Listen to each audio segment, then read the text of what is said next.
Hello, everybody, and welcome to the Atheist Uprising. I'm your host, Joshua Void, and tonight we're going to have a great discussion. We're going to be talking about the dangers of Christian fundamentalism, and also we're going to talk about the issues that apologists go through in order to try to validate or justify her heinous biblical scriptures and stuff like that. So just like slavery and genocide and the rest of that. So tonight is going to be extremely fun. And I have an amazing guest with me as well in order to discuss this topic. But before that, I do want to thank our Patreon supporters, Linear and TART, for helping us do what we love to do, which is create great content for you, the viewer. Now, without further ado, I would like to bring onto stage both Dr. Joshua Bowen and Katie Sykes onto the stage. Welcome to the Atheist Uprising. How are you both doing today? Doing very well, thank you. Yeah, doing well, thank you. Fantastic. Joshua, Dr. Joshua has his Ph.D. in Assyriology, and also he has his bachelor's degree within, my apologies, within in religion from BS in religion from Liberty University, another master's in Old Testament from in the Old Testament in Capital Bible Seminary, and a master's degree in Near Eastern Studies from Johns Hopkins University. Also, he is the host of Hebrew Bible and Ancient Near East podcast and co-host to the Digital Hammurabi podcast and YouTube channel with his wife, Megan Lewis. Also, the Digital Hammurabi's Patreon does sponsor a summer research grant for PhD students. So if you want to help out, all the links are down below in order to help out, including a Digital Hammurabi's Patreon and how you can help endorse or sponsor, research grant for a PhD student in Assyriology. So. Well, thank you. That was very, very. Sorry about that. I know. I should point out because you mentioned Megan, and of course she's the brains behind all of it. But I don't know if everybody knows, but I always have to plug this. She was handpicked to be Bart Ehrman's host for his new podcast, Misquoting Jesus. Wow. The Misquoting Jesus podcast. So they've probably got 10 episodes up now, but it's just the two of them on screen. So if you guys have questions that you want to ask Bart Ehrman, they've got a way that you can do it. But you can email Megan at digitalhammurabi@gmail.com, but they have a special email address. I can't remember what it is, but yeah, it's a cool podcast. Wow, I actually didn't know that. I do have her the Twitter link to the Digital Hammurabi down in the description below. So hopefully that'll open up into that podcast as well with Bart Ehrman. But no, so tonight we're going to be discussing Christian fundamentalism and also the big problem that we have when it comes to arguing and justifying horrendous biblical quotes such as slavery and genocide and the rest. So my first question is, why do apologists seem to fight so fervently for these actions, for slavery, for genocide in a sense, and say that it's okay because of the time period? Yeah, I mean, so I can speak from my experience, both as a former fundamentalist for 26 years, and just from what I still see, every day on social media. One of the things that I think maybe that we miss is that I think for the most part, most fundamentalists would be happy to let sleeping dogs lie. I don't think that they're coming out going back and finding these passages and digging them up and like showcasing them and say, okay, now let me make a defense for this. I don't think that's in my experience, not usually how it happens. The problem for that position is that, particularly for people that are ex-evangelicals, we know what those passages are, right? Right. When you have a discussion and somebody's coming up to you and saying, yes, my God this, or my Bible that, or inerrant, inspired, I think that one of the things that comes up pretty quickly is, well, if that's the case, what about this passage? Are you okay with this? Or are you okay with that? And at that point, there's a decision that I think somebody in that position has to make. They have to either say, well, I have this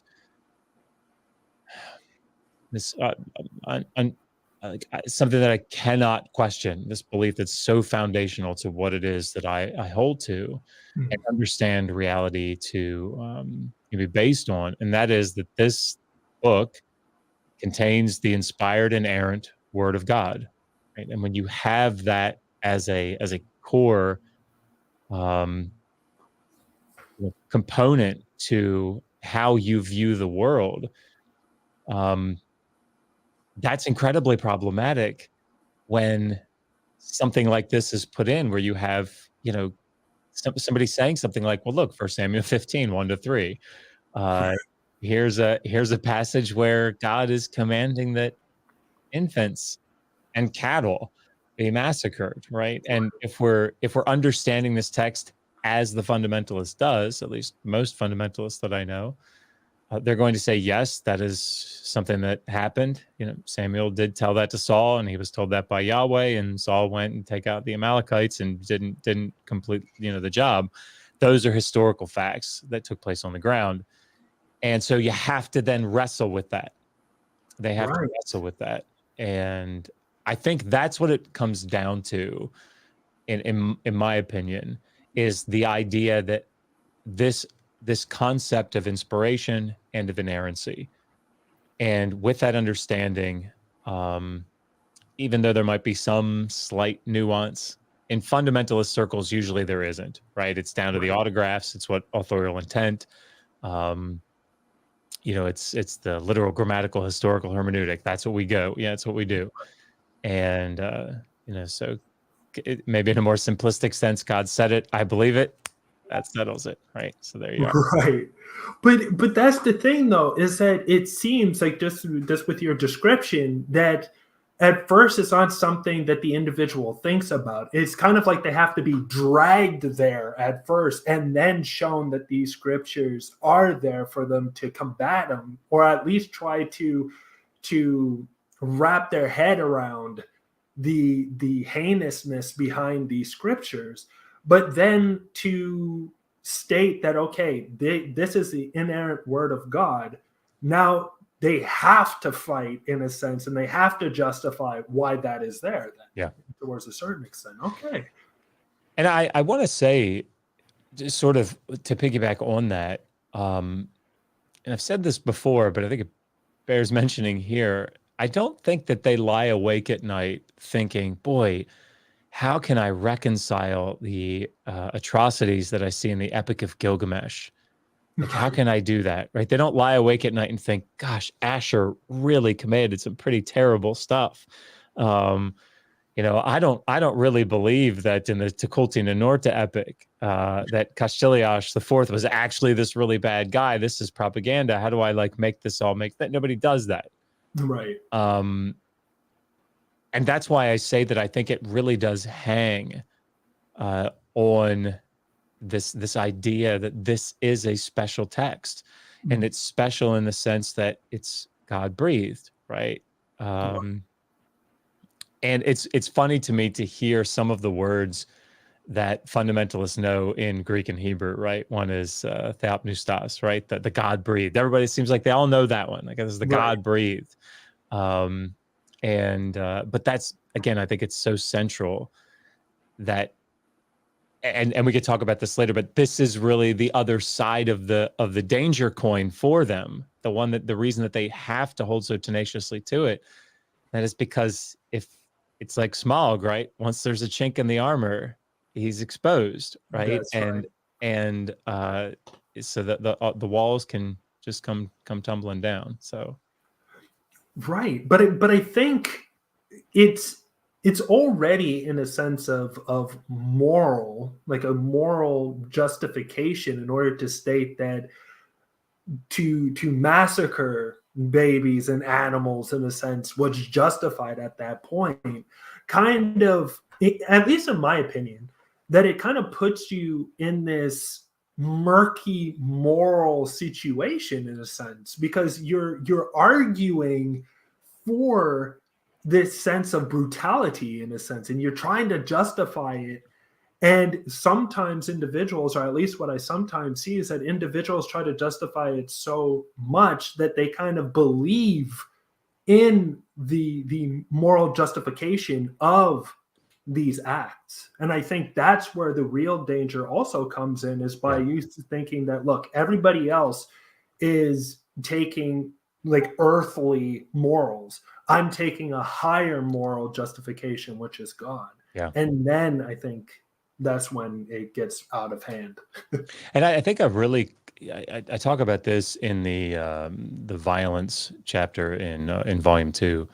But I think an example of this that would be clear for everybody watching, at least it was really for me, is that if you grew up in a household where if somebody interrupted somebody else at the dinner table, that the person that got interrupted would get up and punch the other person in the nose. Right.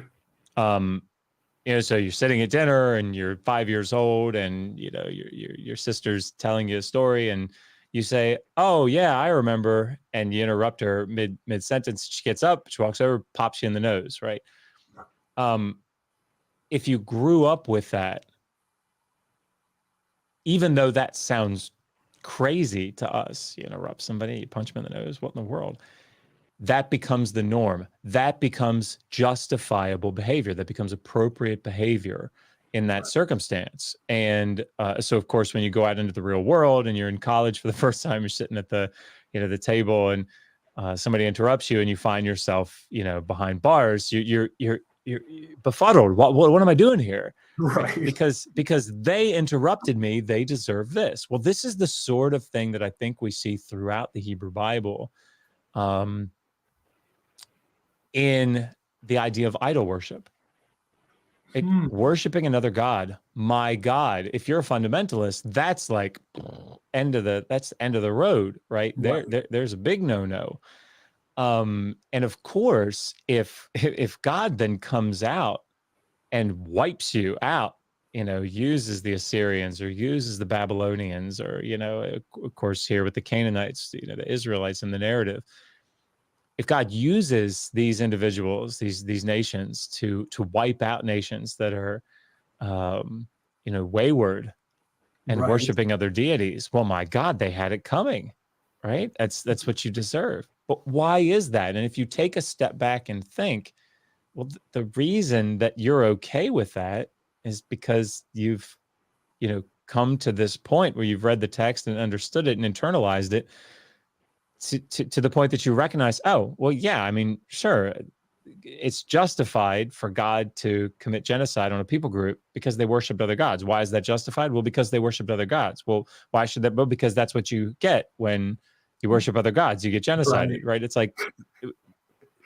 So it's kind of like a circular argument in a sense. That is exactly right. Take the argument that, okay, well, God stated in the book that you should not be worshiping other gods. Henceforth, these are the actions that we must do to individuals who do, because it says within my book that that's what we're supposed to do, in a sense. And think about that from the perspective of other types of violence. In Ezekiel 16, you have this metaphor of Israel being like the wayward spouse, right? The adulterous wife. And the picture that is set up is Yahweh's here, and he's found, found her on the side of the road as a babe and washed off, the amniotic fluid and cleaned her up and raised her and gave her all these, wonderful things and dressed her nicely and gave her all this food. And And what did she do? Oh my God.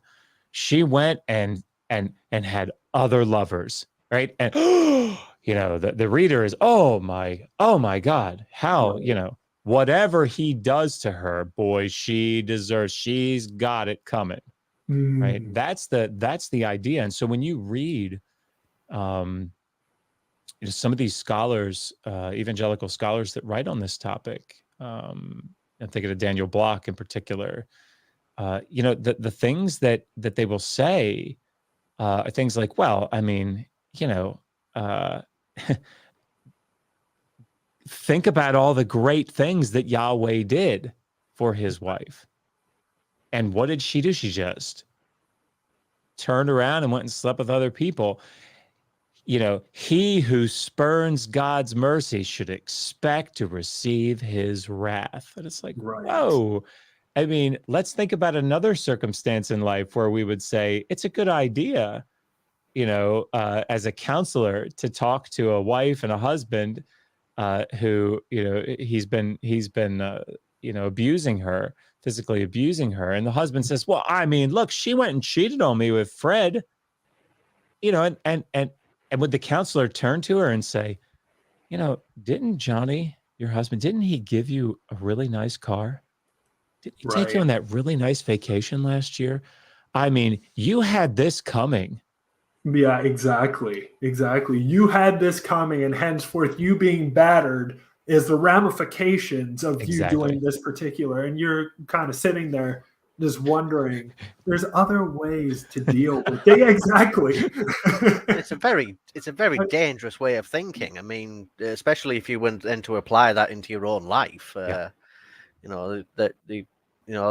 how you're going to eventually end up killing someone and end up in jail. Yeah, that's exactly right.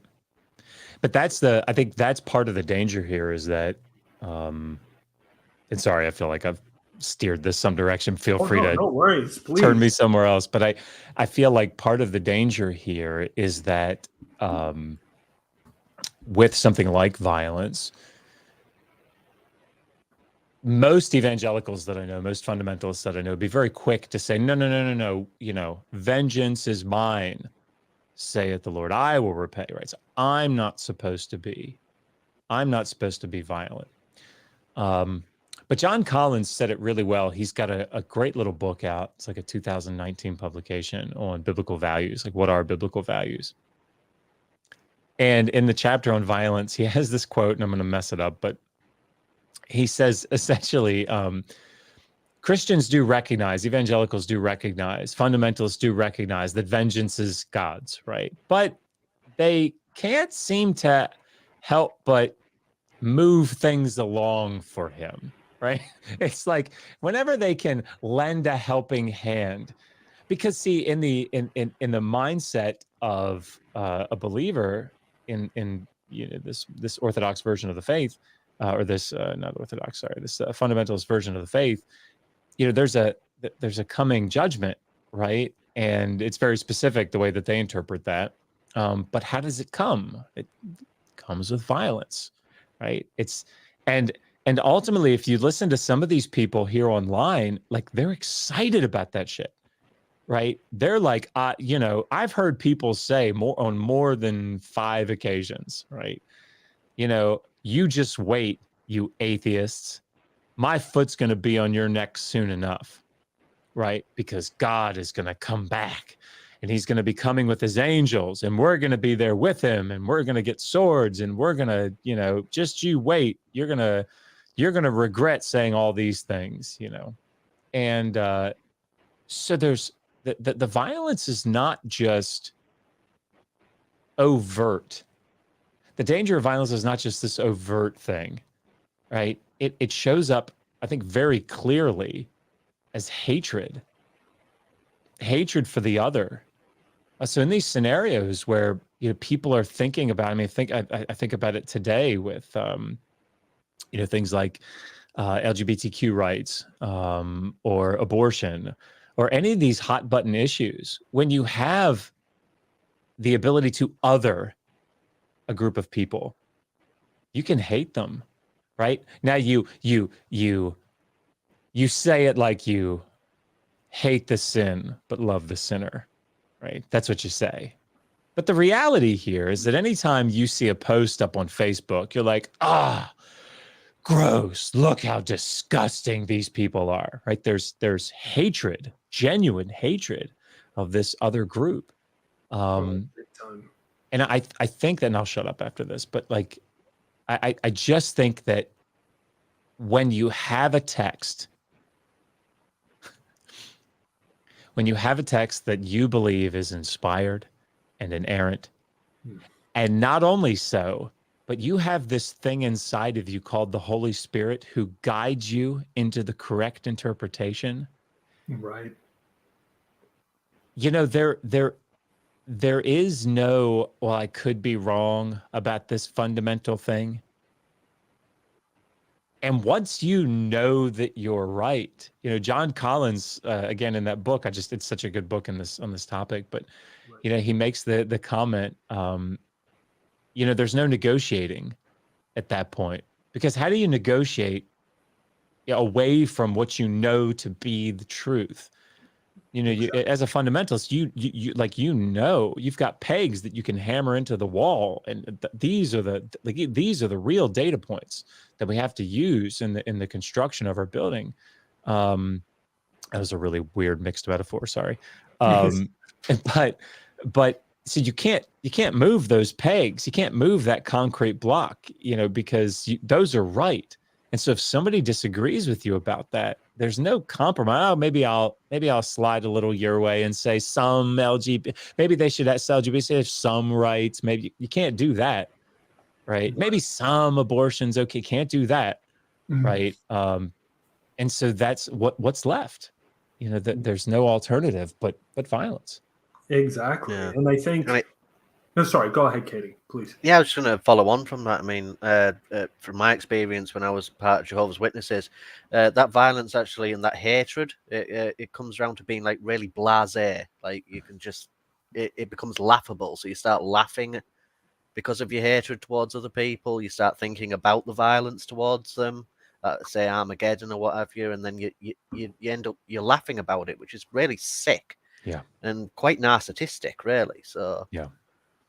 Absolutely. And there are certain times when you are thinking, or at least if you support fundamentalist ideology or whatever, there is also this tendency of actually thinking that not only was it justified, but it was the right thing to do, in a sense that it's somehow the justification of causing other individuals pain is the righteous way of doing it because they're not believing in the one and only God, in a sense. And henceforth, just like how you stated beforehand, it kind of ties into, well, because the Bible stated it, henceforth, I need to portray these individuals as the most important enemies, in a sense, to my thinking.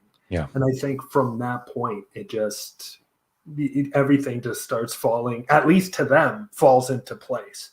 Like, this is not our society. This is not the way that we should do things. And henceforth, now I'm going to jump into even more literalism, in a sense, just like a Calvinist or something along those lines. Yeah, that's actually exactly what I was going to say, is that, and you know, we can talk about other things in this vein, but just because you mentioned Calvinism, and certainly I'm no expert on Calvinism, so nobody should hear that. But you know, one of the things that people like to not bang their head up against the wall, right? They like to know certain things are true, right? And I think that when you have texts that seem to speak what we would call in any other context atrocities, and they're in the legal sections of the Hebrew Bible, they're coming as commands from Yahweh, be they to you or some other group of people. It's not terribly relevant. You don't, I don't think the human brain wants to wrestle. In my experience, they don't want to wrestle with that. What they want is the answer.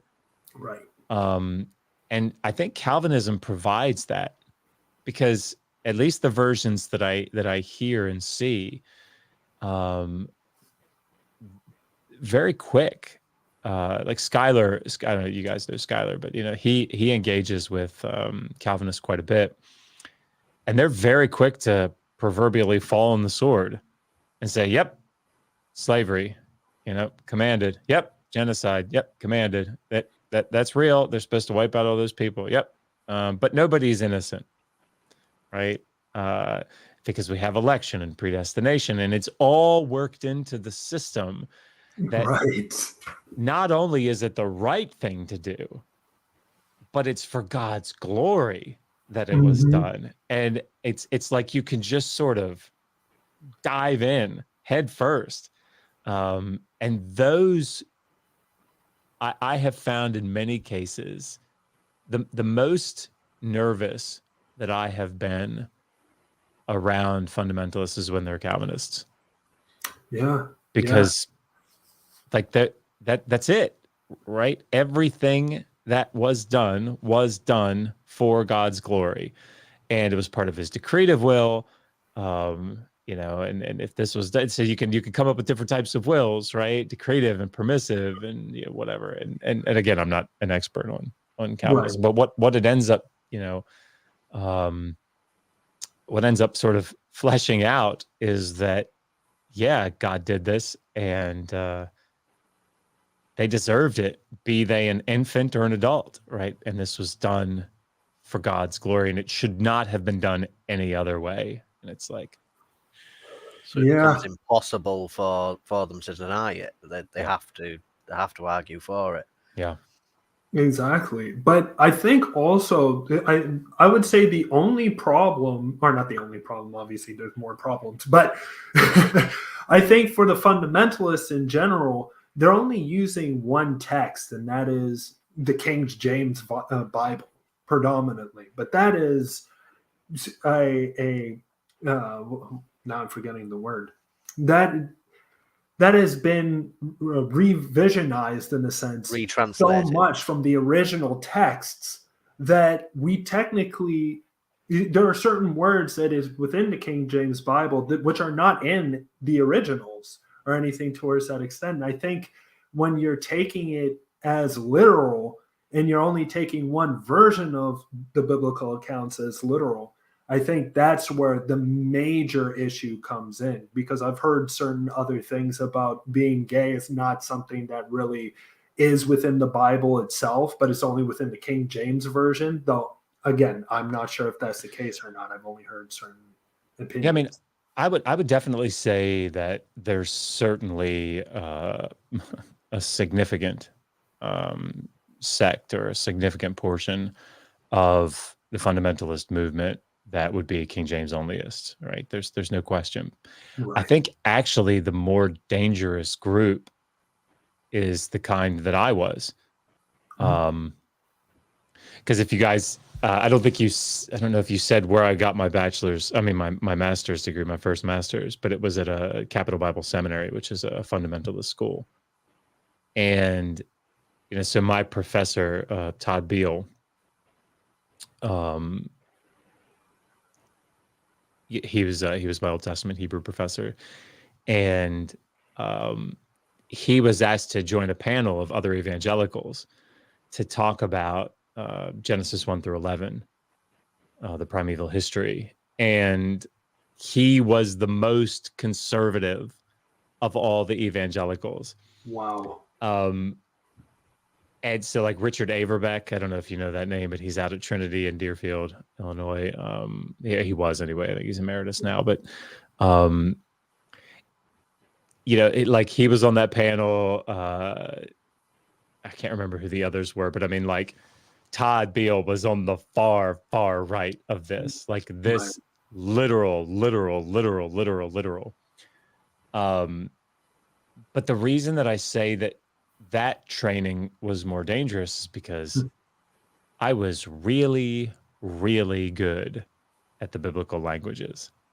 So I spent 6 years learning Greek and Hebrew. I taught Hebrew at the graduate level for 2 years, like the whole cycle, exegetical principles, everything, grammar. And then like I got to the point where we were asking like emeritus professors to come back and teach, like, hey, please just teach us Jeremiah. There's only going to be 2 students that want to do this, but could we meet at your house? Like, we met at this professor's house. He's sitting there in a t-shirt and a pair of khaki pants and a cup of iced tea. And we're sitting there with all our Hebrew resources sitting out on the table, and we're just sight reading Jeremiah from Hebrew. So like we would have said, oh my God, no, we are not King James onlyists, right? We're going back to as far as we can, right? We're going back to the manuscripts. Now, obviously, these manuscripts are not inspired. The autographs are the only things that were inspired, but like we can get so close. But it's the reason that I think that's more dangerous is because it's so easy to. There's a video up on our channel somewhere probably 4 years ago now, where I had a brief conversation with a King James onlyist, and it's laughable is what it is. And not because like I'm super good or something, but just because of the way that his mind worked and the way that his interpretive framework, shifted him through the text. It was just funny. But those sort of people can be dismissed by the more sophisticated type of fundamentalist like I was. Right. And so then you can get, well, I'll say this. Dan McClellan, who I saw him in the chat earlier. I don't know if he's still here, but he brought up a really great point. It's been brought up before, but it came up in this recent David Falk fiasco that took place. But he made mention of how evangelicals will go get this pretty high level training in philology. Like they'll go learn Greek and Hebrew and Aramaic and Syriac and Ugaritic, and right, they'll learn all this stuff in their master's degree at seminary. It's not uncommon for that sort of thing to happen. Like I took Akkadian when I was in seminary. Oh wow! And you finish that training, particularly if you do a master's in theology, the big one. You'll finish that training thinking, I got this, right? This whole Old Testament thing, I got this. Right. You've never had to engage in any real substantive way with things like critical scholarship. You've never had to look into the formation of the Pentateuch. You've never had to think about things like the documentary hypothesis or, are there redactional layers or any of these types of things. Wow. Or if you've thought about them, it's been at the very surface level, usually at like an apologetic level. Right. And you've come up with good responses, that what you think are good responses to these problems. And so because you've never had to do that, but you have all this philology, you have the ability to read and really dive into these languages, that you feel like you've mastered the Hebrew Bible. Wow. And so then you go on for a PhD and you think, well, shit, why would I spend another 6, 7, 8, 9, 10 years doing something that I already have mastered? Let me do something peripheral that I can like wed to it, right? So archaeology, Egyptology, Assyriology, right? These are all things that they're in tandem with the study of the Hebrew Bible. Right. And so now you go through all this training, you learn Egyptian or you learn Akkadian and Sumerian like I did or whatever. And then you finish and now you've got this really impressive and important PhD, but you don't actually know the Hebrew Bible and all the scholarship that's involved with it. Oh, wow. But you think you do. Okay. And so now, armed with this Assyriology degree, I can read Akkadian and I can, show you all these tablets and all this stuff. Now I feel like I can comment on both my PhD, what I have a specialization in, and the Hebrew Bible, the Old Testament, with great authority. Huh. But the reality is you only have the one, right? You're not a Hebrew Bible specialist. Right. And so this is where these sorts of things happen. This was Dan was calling attention to. He was saying, look, people will do these ask me anythings, right? And people will get questions. And there's two ways that you can come at this, right? I get questions about the Hebrew Bible all the time. And I will say instantly, listen, my Ph.D. is not in Hebrew Bible. I minored in it, but there are Hebrew Bible specialists. Let me tell you what they say about it. Right. And that's a fundamental difference between, yeah, that documentary hypothesis, that's 19th century scholarship. Yeah, that's so stupid. Like, oh, how come if it's the Yahweh source that Elohim shows up in it, they're just making this stuff up? It's like, yeah, but you don't have any idea actually what you're talking about, but you think you do. So and that's where it gets dangerous. Yeah, sorry, no, go ahead. No, but I guess as you just stated, I think that you hit exactly on the nail of where the danger lies, is that you believe that you have the authority to kind of dictate what the Hebrew Bible is stating because of the Akkadian or Sumerian, and plus let alone the Bible studies, and henceforth you believe that you have the entirety of the answer right at your fingertips. In a sense. And think about it: other people that are in evangelicalism, right? They're gravitating to people like this, and I understand why, right? Because they have the same mindset. Obviously, Moses wrote this thing, right? Moses wrote these 5 books. Like, we know that, right? We know that.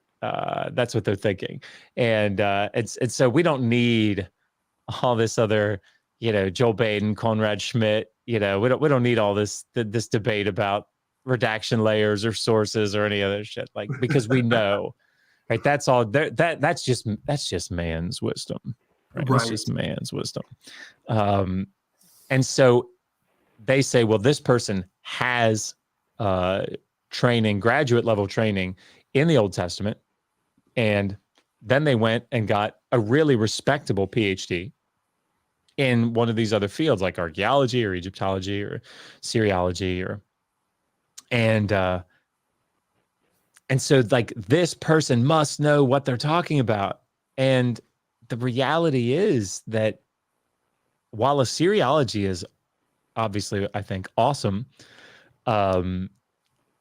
it's not a substitute for understanding critical scholarship. It's not. And I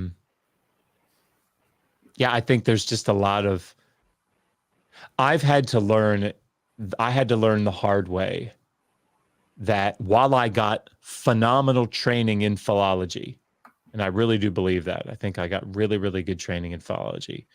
Like, I came into my PhD program keeping track, with the Hebrew Bible students in their translation and their ability to do research into the text itself. But you want me to teach a class on the Deuteronomistic history?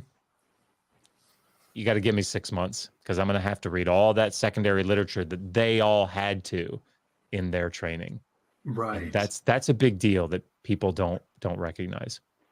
Right. I completely agree. And I think too, the other thing that I find is troublesome towards the second end is that a lot of these individuals who believe that they have the answers, in a sense, they also have the charisma to go behind it. They're mostly very good public speakers. They're mostly very good at shutting people down or making people who do actually ask questions look like they are the fool, in a sense. And then from that point, they're able to dictate the entire narrative of either the debate or the conversation or whatever the situation is.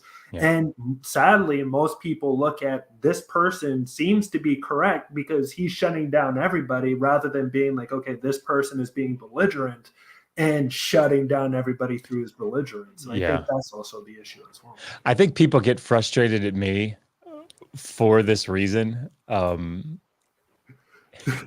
Because what's the opposite belligerent and shutting people down by it. You know, like I remember the place that it shows up the most, probably the worst comments I got were all of my interactions with Dr. Michael Brown, if you're familiar with Michael Brown. I've heard about him a bit, but I haven't delved into it. So I met him. He's an A&E specialist. He's probably in his late 60s now, I think. God, if I'm wrong about that, sorry. But you know, I think he went to New York University. He has a really good education, but again, evangelical A&E training. And so he's a charismatic evangelical, has a radio program called The Line of Fire. And I met him. It's so funny because he's such a super nice guy. Like I get along with him very well. Atrocious ideas, in my opinion, right? Atrocious ideas. Not all of them, obviously, but I mean, like from that more fundamentalist evangelical standpoint, atrocious ideas. But I met him because somebody asked me to come on to a show and do a debate about slavery. And when I did that debate with him, you know, he's my senior, right? And I grew up very much, you know, respecting somebody who's your senior. And so like I already had that deference, you know, right. And it's just my personality is to try to find common ground with everybody that I talk to. And so like the debate, if you can even call it that, was right. Us just like agreeing with each other about as much as we possibly could. And you know, people got so upset because they're like, you need to like shut this down. This is, you know, you're not asking him the hard questions. And I wasn't, right? Like he at one point had to say, okay, Josh, like ask me something that you think I'll disagree with you about. And so, yes, I do find that people would love me to be a stronger personality, love me to be a little more dropping the hammer kind of a person.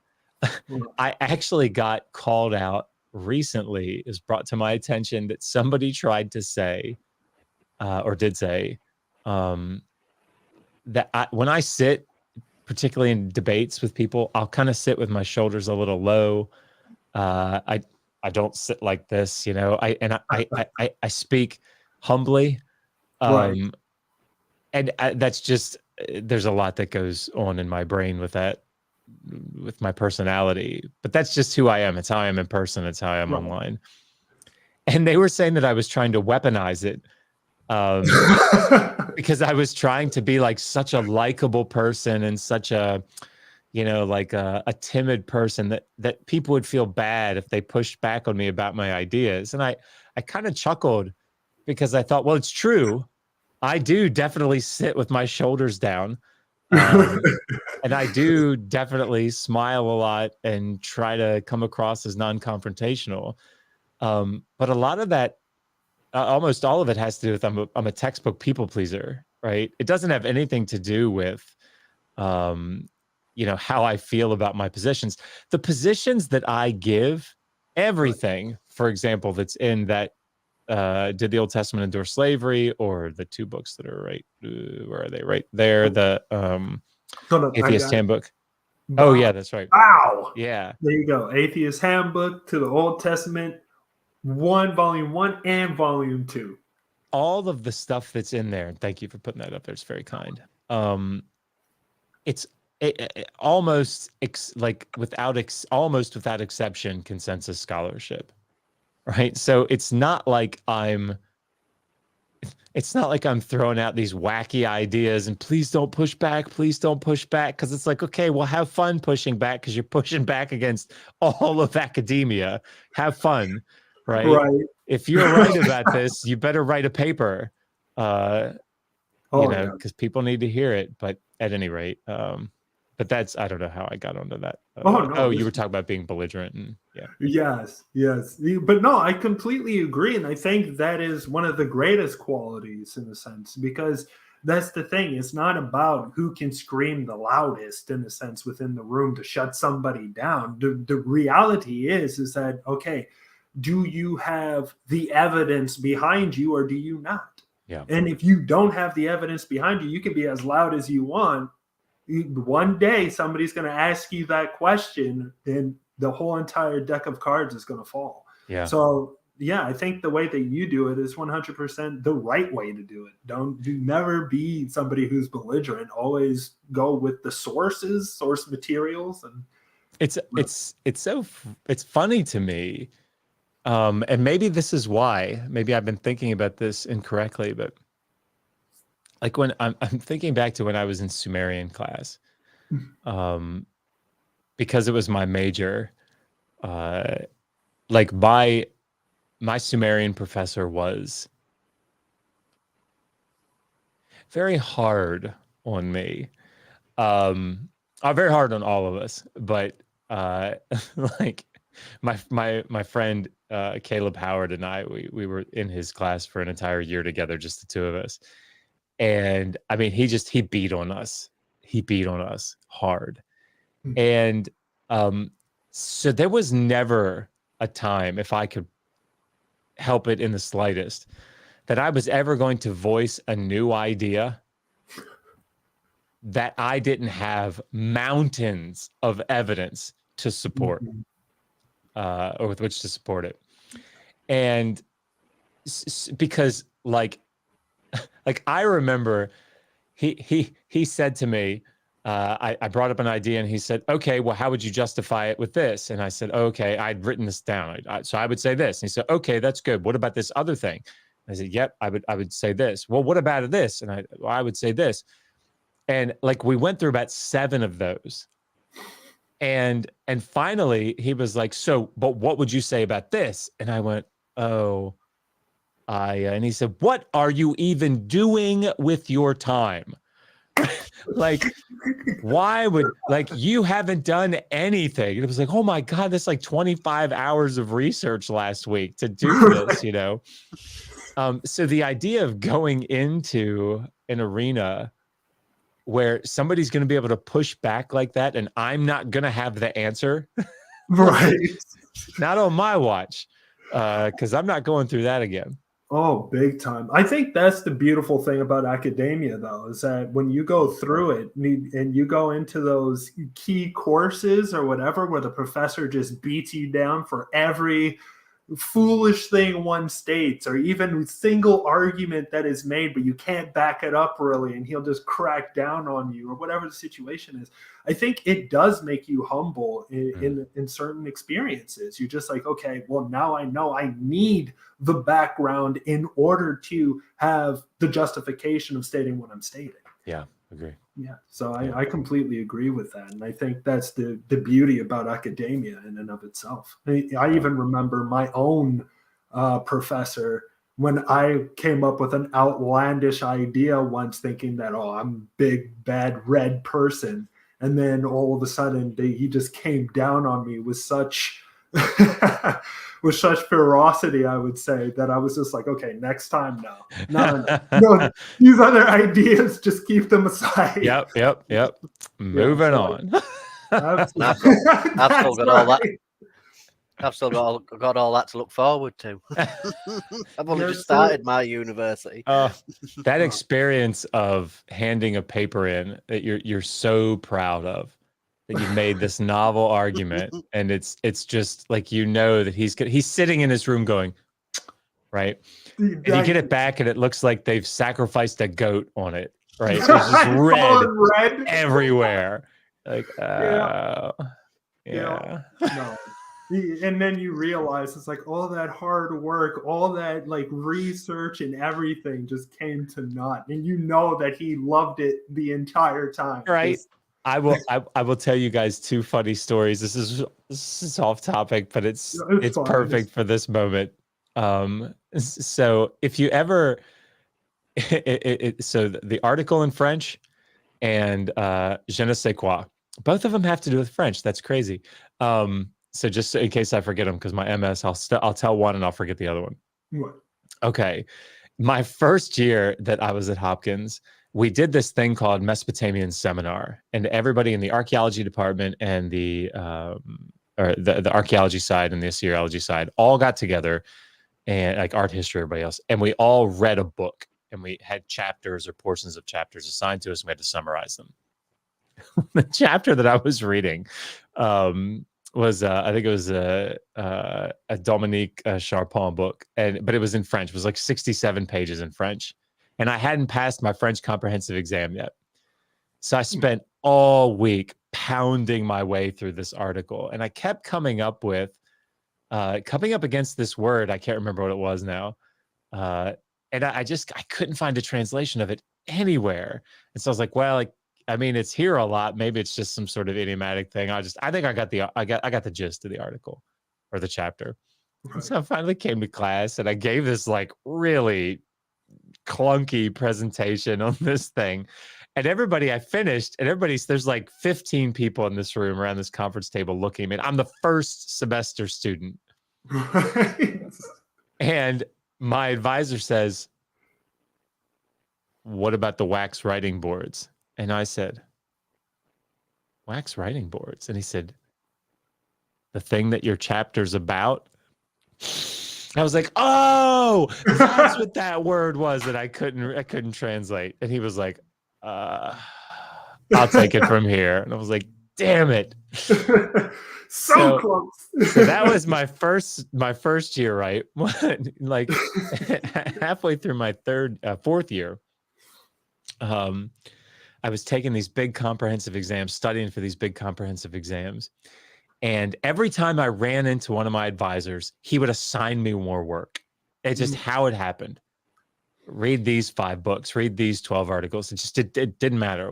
So I was in the library. I was going to check out a book, and I saw one of my advisors and I was like, shit.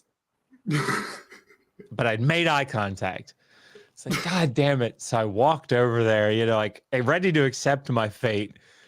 And Jake Lounger is who it was Megan's direct advisor. And he said, "Hey, Josh, how's it going?" I was like, "Oh, good. It's good. It's good. Just working on old Babylonian marriage contracts today." And he said, "Yeah, it's more about, just sort of getting the je ne sais quoi of the contracts." And I was like, "Yeah, it is. Well, I gotta go." So I walked past him and went, "Je ne sais quoi, je ne sais quoi, je ne sais quoi, je ne sais quoi, je ne sais quoi," all the way back to my computer, and then typed into Google, "Who is je ne sais quoi?" Because I knew je ne sais quoi must have been somebody that wrote extensively on old Babylonian marriage contracts. And fortunately, somebody else was just as dumb as I was, because they had also Googled "who is je ne sais quoi," and it said, "Did you mean je ne sais quoi?" The French phrase. What is it? I don't know what. It's. I was like, so yeah. So if anybody ever goes through, Katie, when you're going through your university program, you're like, "Man, I feel so dumb." Think back to this moment, right? And be like, "But Josh was even dumber."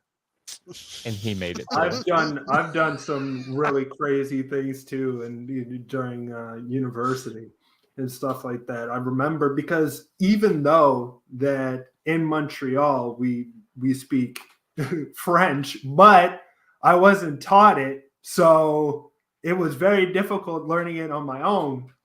And and one of the classes that I had, which was in anthropology, I had a French teacher, well, not a French teacher, a French professor, who wanted to play around with me because he realized that I wasn't good in French. So he's like, "So you're going to have to do this entire presentation, but you got to do it in French, and you got to speak about how the first hominids, Homo erectus, came to be, and what would it, like, how did their minds expand and all the." And I was like, "Ooh, Oh, I'm using Google Translate the entire time, hoping that I'm like getting it right. Oh my gosh, that's so Yeah, funny. all in all, I realized that I didn't need to do that, and he was just playing a joke on me. But seriously, spent 2 nights Oh just up all night doing Google Translate, trying to get like this entire essay written. Oh. That's terrible. No, it was horrible. It was horrible. But yeah, it was great. It was great. but no, so all in all, just to say that when we go back towards the fundamentalists, my God, I can't believe I forgot the word, fundamentalists, and how they view the world, I have a feeling that what they, as you stated, what they want is they want truths, and they want you said the word beforehand. I forget what it is now. They want the right answer. They don't want something that's, oh, well, maybe, and this is possible, but I'm not sure, or whatever. They want hard facts.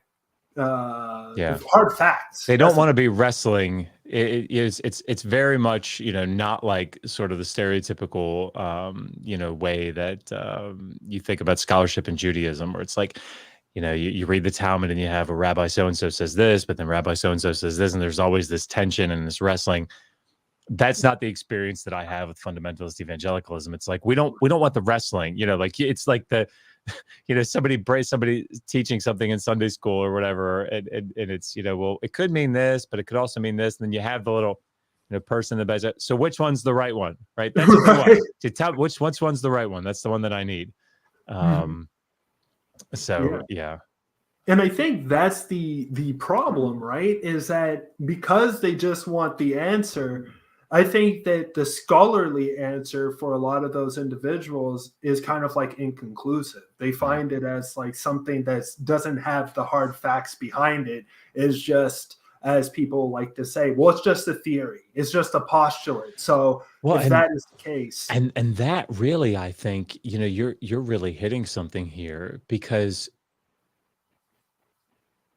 if you have this belief that the biblical texts are inspired and inerrant, and that your interpretation of them is correct. I said this actually in volume 2, like as the thread that runs throughout the book, and that is, if it's possible, that's all they need. Right.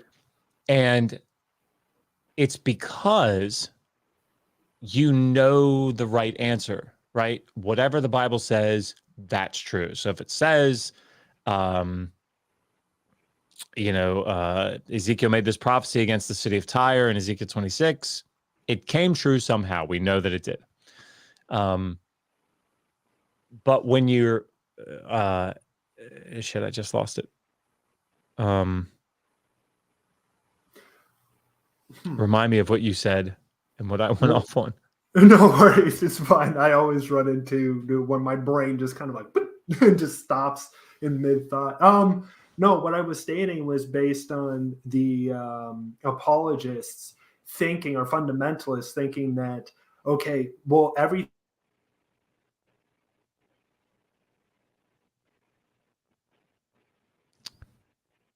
Josh, I think his did he computer freeze? might have just froze on us. Oh no. I'm trying to. Okay. There you are. Yep, he's back. I'm back. My apologies. I worried there that your computer had shut down on us. Yeah, my computer was like, all right, time to go. No, but it wouldn't be the first time. It wouldn't be the first or the last. But what I would say is, when you're right. My story. Now I'm forgetting. What I stated was, scholarly reports don't necessarily give them hard facts. They think that they're just postulates. That's what it was. Yes, sorry. So that what that ends up looking like, is that in their minds, if they don't have hard data to support a definitive conclusion, then their default is the thing that they've been looking for anyway. So let's take something like, I don't know.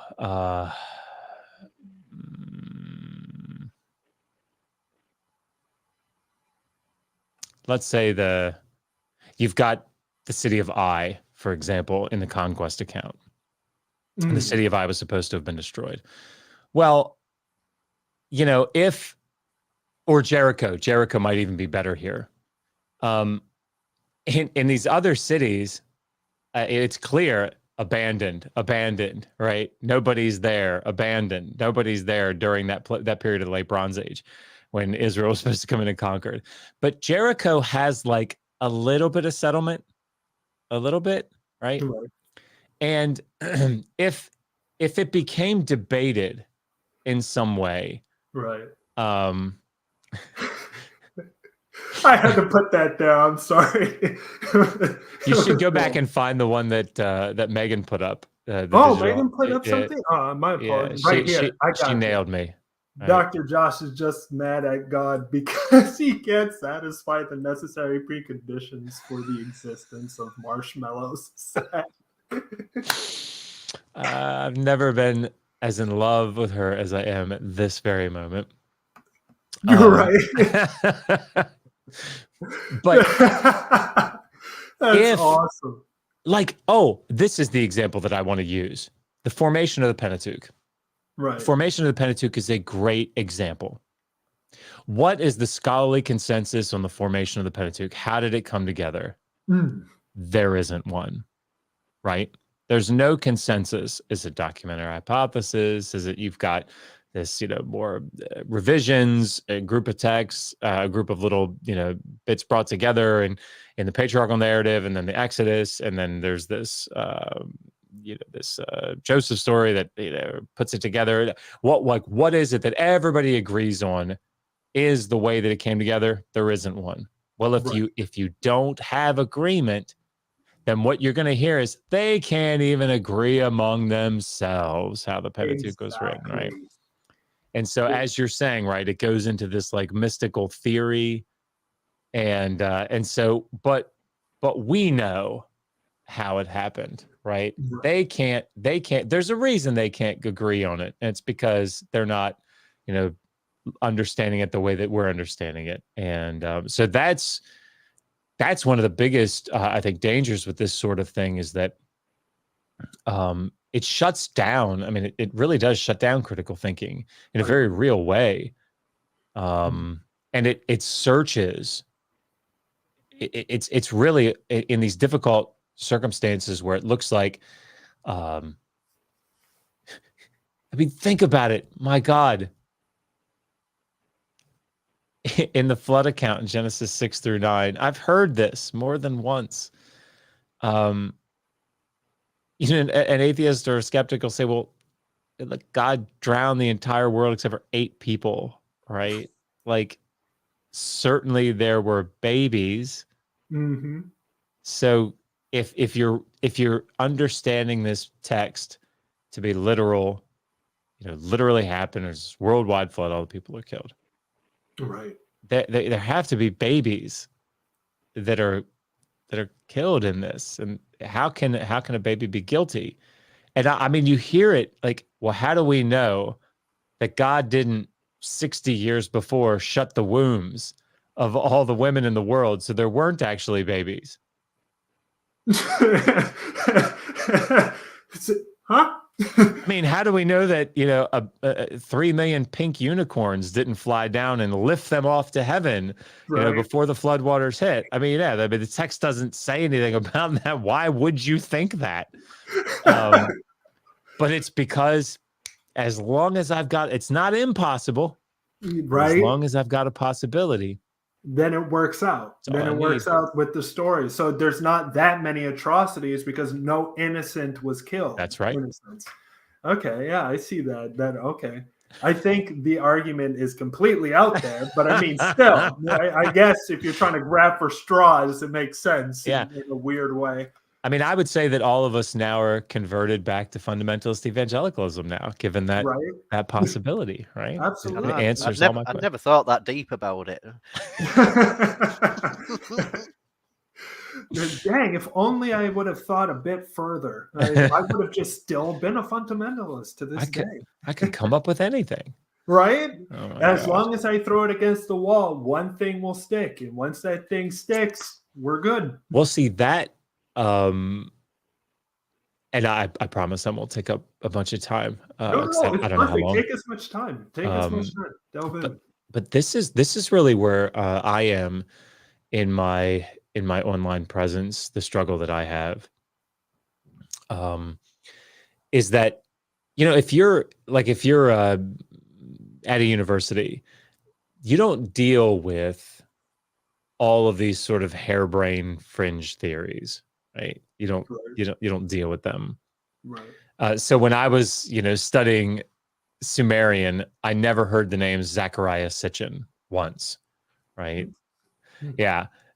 He's an ancient aliens guy, right? And he believed that Sumerian, like certain Sumerian words are for rocket ship, right? And the aliens came down to harvest the gold and whatever. You don't deal with those harebrained theories when you're at the university level, because it's just like, yeah, that's all dumb, Right. right? So we're Right. gonna waste our time on all that dumb stuff. But out here, it's the Wild West. Anything goes out here. People can come at you with anything. And Right. what's frightening about that is that in this debate me bro culture, right? Debate me, bruh. Come on, dude. if you come get that smoke, if you don't, right? If you don't do it, there's this automatic feeling that it's because he can't defeat the argument, right?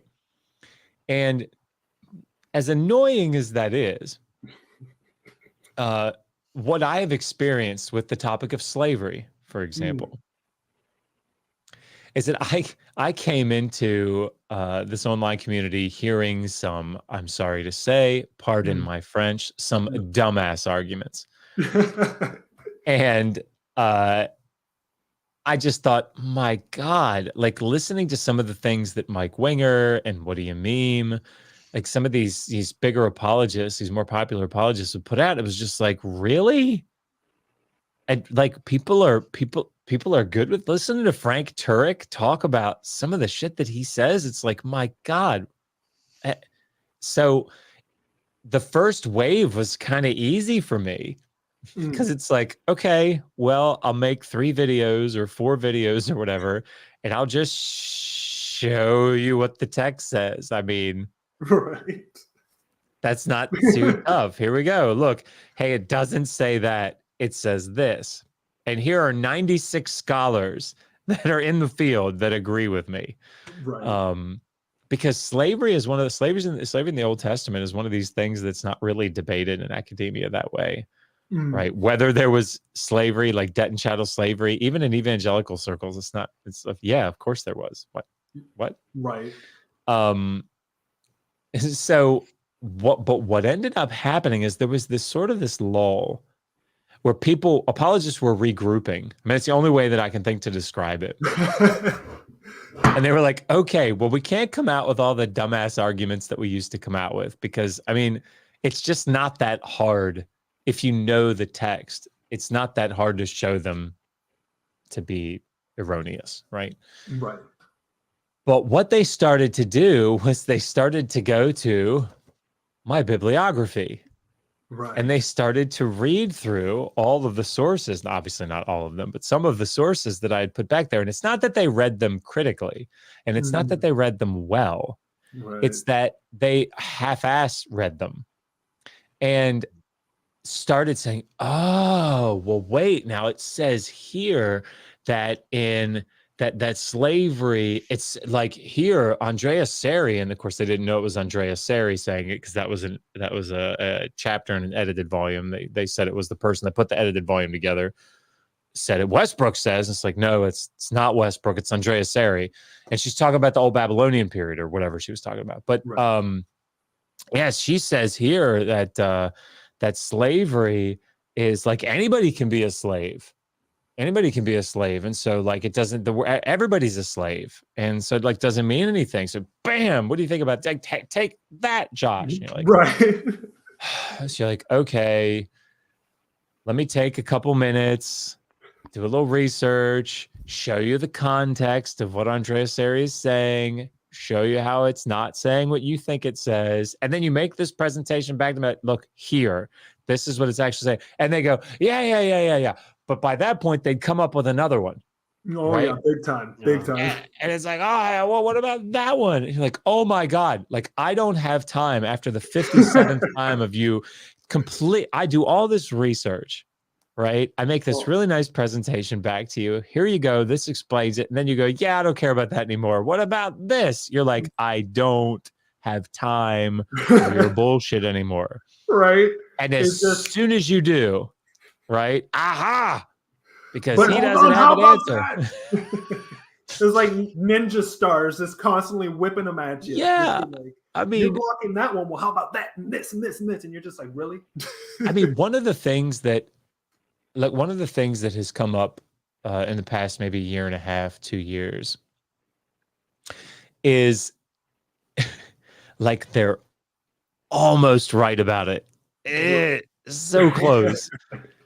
So one of the things that most scholars would say is to greater or lesser degrees reasonably true, is that these law collections like the Stele of Hammurabi or the laws of Eshnunna or the laws of or Nama or Lipit Ishtar, or even those that are in the Hebrew Bible, they weren't intended to be normative legislation. They weren't intended to be like a judge is sitting there listening to a case, right? And like Frank says, hey, I'm bringing George to trial or, to court here because he stole my sheep, right?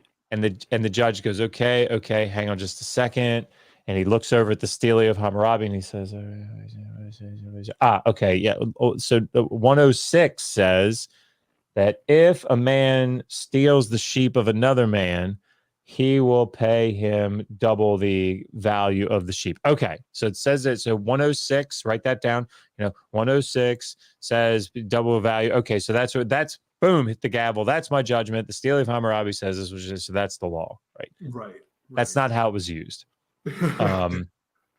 But that's sort of the idea that you get from looking at these monuments and some of these texts. Well, what they think is that they're almost certainly from the scribal tradition, right? They eventually became scribal exercises, and so there's a lot of propaganda involved in it. At any rate, we also think this is the case with the law collections in the Hebrew Bible, right? The Pentateuch. So that means when you see something in Leviticus 25, 44 to 46, that says, as for your male and female slaves, whom you may have, you may get them from the nations around you. From them, you may buy slaves. Well, that's not like normative legislation, critical scholars would say. It's not like the people in ancient Israel or in the mid-first millennium or something, we're sitting there going, okay, where are we supposed to get our slaves? Well, let me look back here at the holiness code. We get them from the nations around us, right? Hit the gavel. That's not how they were being used. Right. And so what they want to say then, getting that information, the apologist, and again, it comes up all the time, the apologist will say, aha, well, you're trying to present this as God, as Yahweh, giving commands to own people as property. But scholars know that these were not normative legislation, right? These weren't rules given by the king or something. And so you can't hold God responsible for this because these aren't normative legislation. Mm-hmm. And it's like, oh my God, you're so close, right?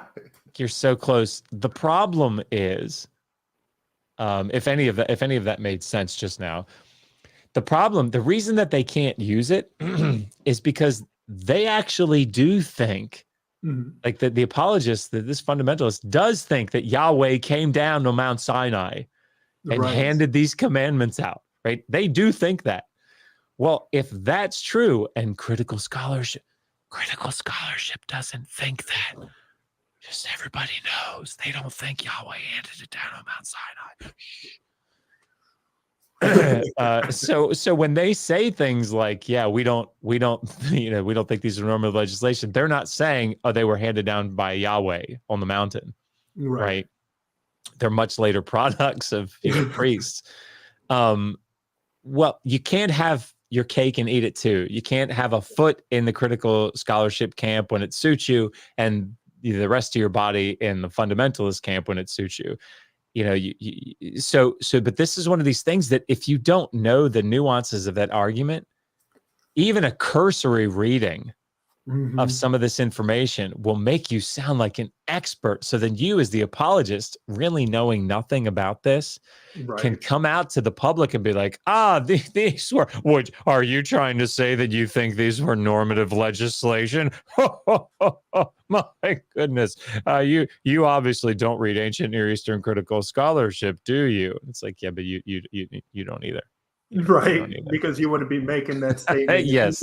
But the good thing, and I'll shut up, but the good thing about this is that it's what's giving me fodder / ideas for the second edition of this slavery book, because it's like, okay, I've addressed all of the main issues in the first one, but you bozos keep coming out with new shit. So all right, I will go into depth about what do they think the laws were supposed to be. I'll do a chapter on that. Yep, I'll go into all that detail. So oh man, I think it's needed, definitely. As you stated, if people keep creating the same old shit or new shit and just throwing it at the wall, after a while it's just like, okay, so what did you say again? Okay, this. Let me go and do some work. And obviously 20 years from now, you'll be releasing the 5th book in the series. That's exactly right. Absolutely. They will not sleep. Content.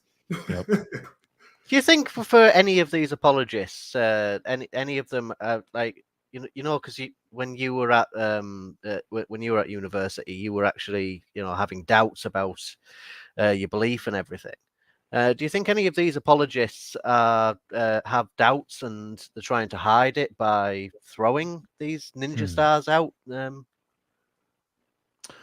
Yeah, I mean, I think that's what progressive Christianity is. Obviously not in its entirety, and I'm speaking just for my own. These are my own thoughts here, as Paul would say. What is it? As I say, but not the Lord commands. Right. That's where we are right now. These are just my thoughts. Nobody should quote me. It's not my field. Not my field.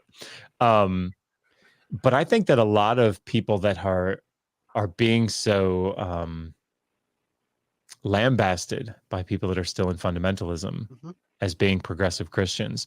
That's what this is.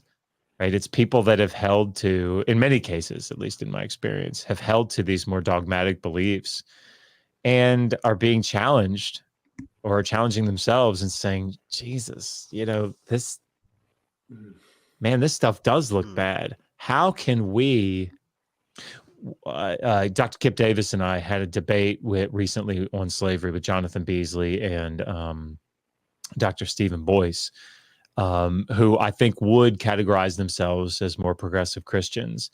But I think it's a recent move that direction. And part of the reason is things like slavery, because what they said right up front, in that debate is that, it's slavery's bad, right? And the slavery that we see in the text is bad. And to me, that's my work is done, right? Right. Once you say that, thanks, I can go home. Why am I here? But what they were doing is they were saying, I think there's a meta narrative that, like God is moving things forward, but it's again, I think it's moving toward this progressive Christianity because it's trying to say, yes, that is bad.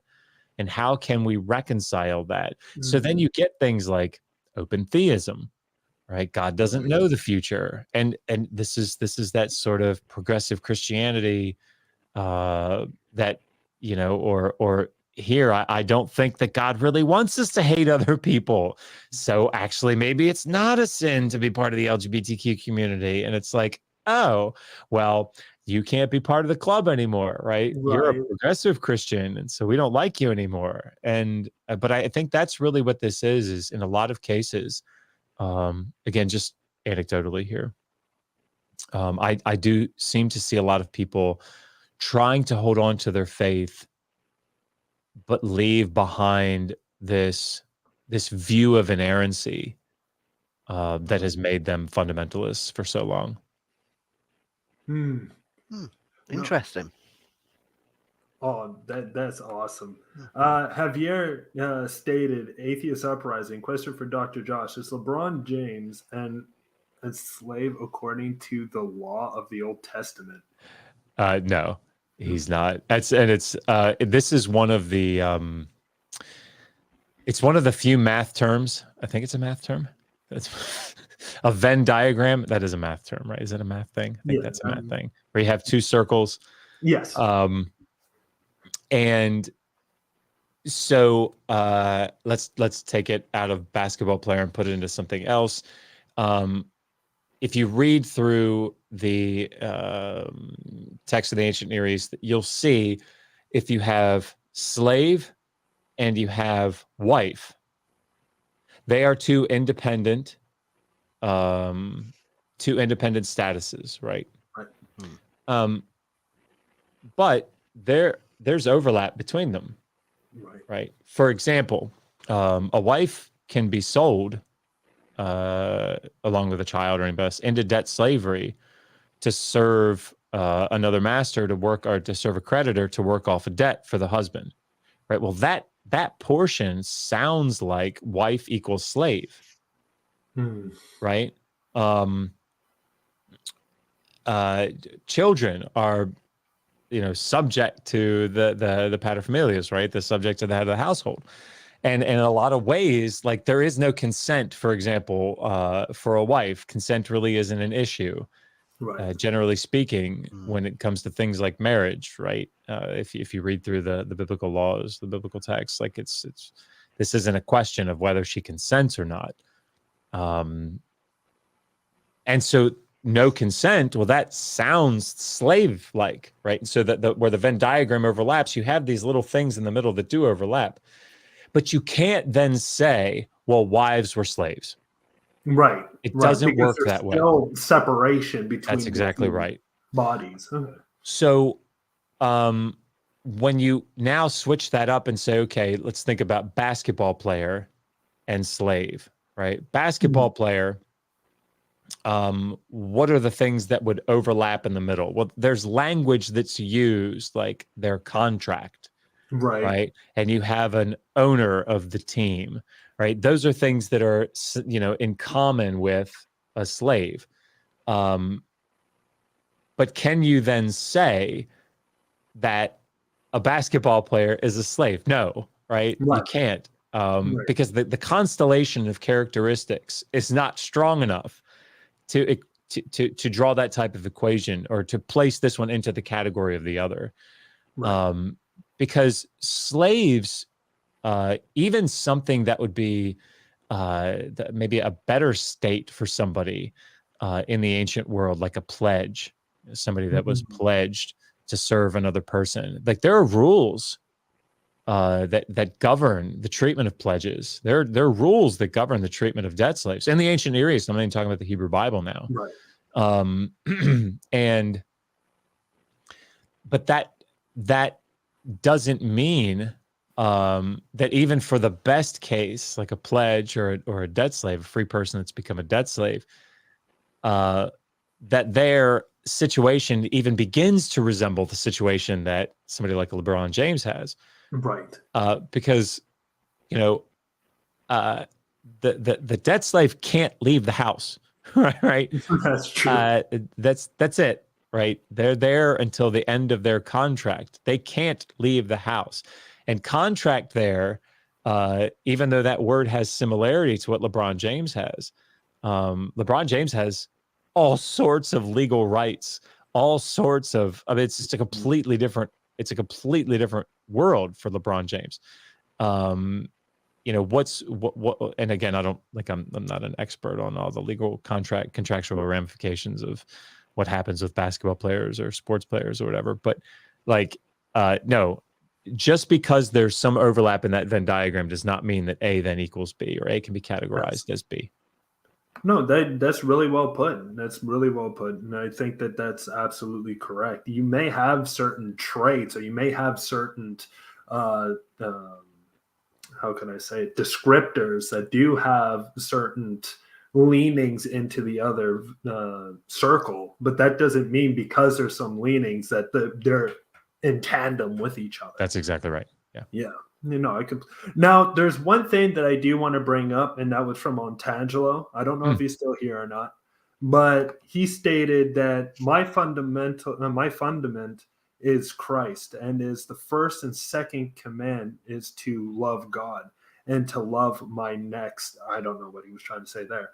What is dangerous about that? So I guess he's trying to argue, why are you saying that fundamentalism is dangerous if for the first and second commandment, it is just to love God, and I love Jesus and God and so on and so forth. So I can't necessarily be looked at as a problem or a danger if that is the case. That's what I'm taking it as. Yeah.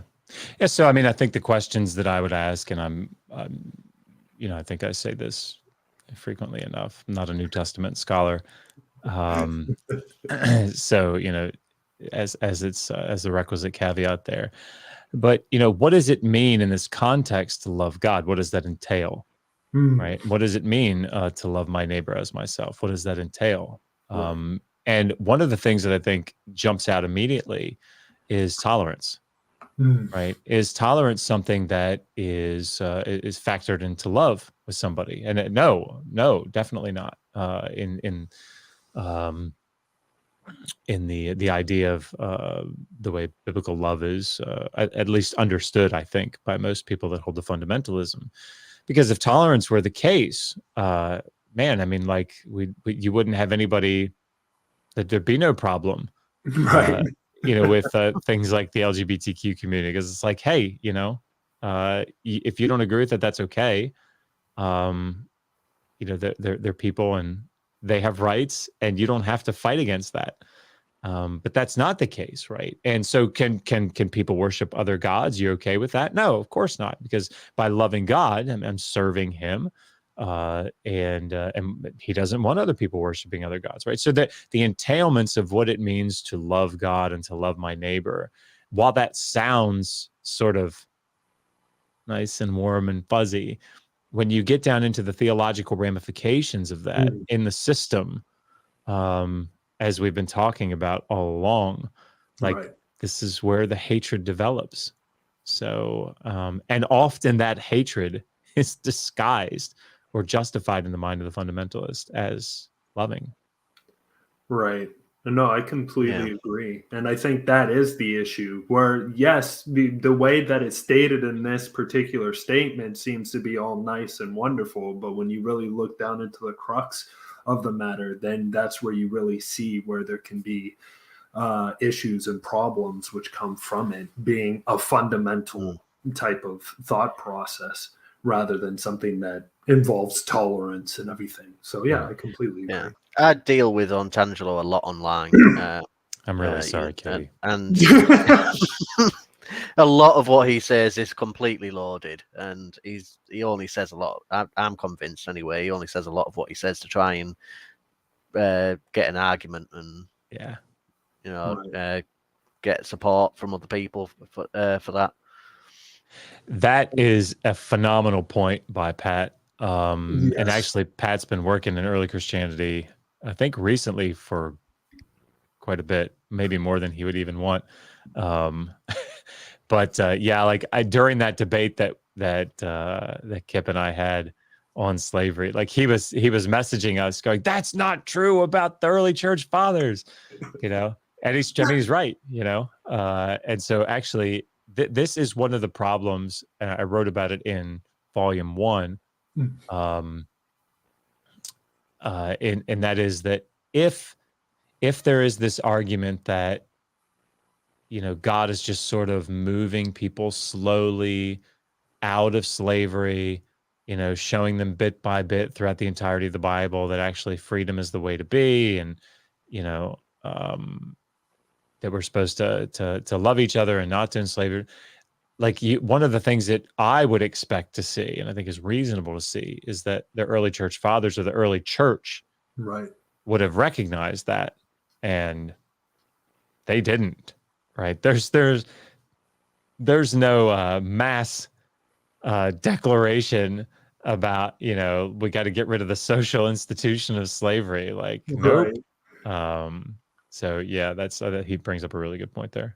Yeah, like I know certain, because I've been in debates myself, and certain theists that I've debated would say that there were certain individuals back in ancient Rome that stood up, or philosophers at least, that stood up to slavery and stuff like that, or at least tried to, or made some sort of, I guess, argument against it in a sense. But I don't think that they really read into the works, because most of the time it kind of goes back around into that aspect of, well, this is the way how things are, henceforth we got to follow those ways. Pat could obviously give better resources for this than I could, but one person that wrote about slavery and early Christianity that I thought was really, really good. Oh, actually, two people. Jennifer Glancy is one. She's got a thin little paperback. I think it's a pretty easy read. I think it's Slavery in the Early Church or something like that. But the other person is Ronald Charles, and he's got a pretty substantial book in the Routledge series on slavery in early Christianity. So yeah, people, and again, Pat, I'm sure could throw out many more books. Absolutely. No, seriously, I think in the end, what is really good is that I think that was one thing that the atheist community was kind of missing, in a sense, for individuals who had this type of background, such as you, Pat, and Kip, in a sense, to really try to formulate an actual argument and rebuttal against the arguments that apologists throw out there. Because just like how you stated in one of your conversations, I think it was on Tang, when you stated that there are certain atheists that use argumentations against the aspects of slavery or whatever, but they really didn't get the gist, in a sense. Like they were arguing about it, but in the wrong way. And they didn't really know the terminology behind the two different, even though the two different slaveries are still extremely bad, but there are differences between the two of debt slavery and actual an individual who is within slavery in itself, like you've been conquered by the opposite force. So I think that in and of itself, which you have done within the Atheist Handbook to the Old Testament, part of volume 1 and 2, really, and let alone the book based on slavery within the Bible, it really did bring that to fruition and really did help out the atheist community kind of get their ideas straight and utilize it in a proper way. And I hope so. That was very kind. Appreciate that. Yeah, absolutely. Because I think that was the thing. Mostly was all conjecture beforehand and trying to throw things. Who could throw the worst thing at each other? But now we got something that is actually substantive that we can use in order to be like, look, this is what scholars say. What do you have? That's exactly right. This is what scholars say. What do you have? Yep. That's it. Yep. Exactly. So I got to say, I'm really happy that the atheist community has such individuals such as yourself and Pat and Kip, with us and to help us formulate that in that particular way. Thank you. But because I don't want to keep anybody up too late, so we'll end it now, unless there's something else that needs to be brought up. If anything, does anybody? No, I'm good. It's been a really good time. It's a good conversation. I appreciate you having me. Been a fantastic conversation. Thank you very much for coming on, Josh. Oh, of course. Absolutely. I loved it from beginning to end. Thank you so much. It's always a pleasure having you on, and literally having. I second that. Well, thank you. It's very kind. Before we end, is there any last minute statements that you would like to, or anything that you would like to? I forget the terminology. Ship, I guess. Oh, shill. Shill. There you go. Yeah. Obviously, I'm always happy when people grab a copy of the books. They're the three that we've talked about. Those two are on audiobook, read by Seth Andrews. So I always say, like, Seth could read the phone book to me. I'm actually listening to volume 2 now on my drive, but just because I love hearing his voice. Right. And I did, Megan and I did the audio before we met Seth. We did the audio book for that one, but I think we're going to ask him when second edition comes out to do that one as well. So yeah, but, and definitely please go check out Megan's work on the Misquoting Jesus podcast. Oh, sorry. I think real quick, somebody threw a question in. Oh, yeah. Hold on. Right here. So Atheist Uprising, question for Dr. Josh. One more. Is the position of slavery known in theology seminars? Yeah. Well, I thought it said seminaries. But no, seminaries. No, I don't think it does. I think it says seminars. I don't know exactly what that means. I will say that if you're asking about academic circles, like is it known in evangelical academic circles? Yes. A great place. That's again, I don't agree with everything Dick Averbeck says, but it's a really, really good entry. There's a book in the book called Behind the Scenes of the Old Testament, I think is the title of the book. But yeah, obviously there are lots of entries in that book that I disagree with very strongly. But there are some that are really, really good. And Richard Averbeck did the one on slavery. And yeah, I mean, I think I agree with 96% of what he says because, okay, you did mean seminar. And again, it's just right in step with what everybody else is saying. So, yeah, definitely read that. Yeah, and definitely all the links are down below. If you look at the description below, you'll find all the literature, all the links to the website, the Digital Hammurabi website, Facebook page, YouTube channel, Twitter, all that. If you want to look for Dr. Josh's books, it is also down inside the the description below, where you can check out everything. And if you're looking at the ones such as biblical slavery within the Bible, there is another link at the bottom which just says Dr. Josh's book links. Hit that and you'll see all the books that he has authored or authored along with his wife, and you will see it. You will see them all. So please check that link below. Thank you. Also, Katie, is there anything that you would like to bring up before we end? No, I'm pretty good. Okay. Well, for everybody, thank you so much for sticking around. Thank you so much for watching the show. It really means a lot to me. And literally, it means a lot that Dr. Josh came on and that Katie helped me out. This was fantastic. This was a fantastic video. And I hope all of you also got some good information along the way with this show. And please, if you want, we do have a Discord. I will hit that up inside the comments section. So if you want to check it out and come on by, come in and have a swing. If not, then check us out on our Patreon. If you don't want to, that is fine. It is up to you.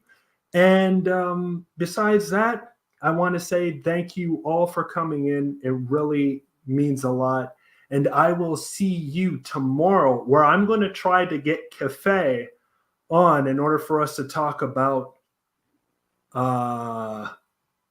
drugs and spiritual belief. So that's going to be really good. That's going to be a very good conversation. And what does it mean to have a spiritual belief when a person is taking psilocybin? So this is going to be a fantastic interview tomorrow too. But besides that, thank you all for coming, and I will see you tomorrow on the Atheist Uprising. Thank you all.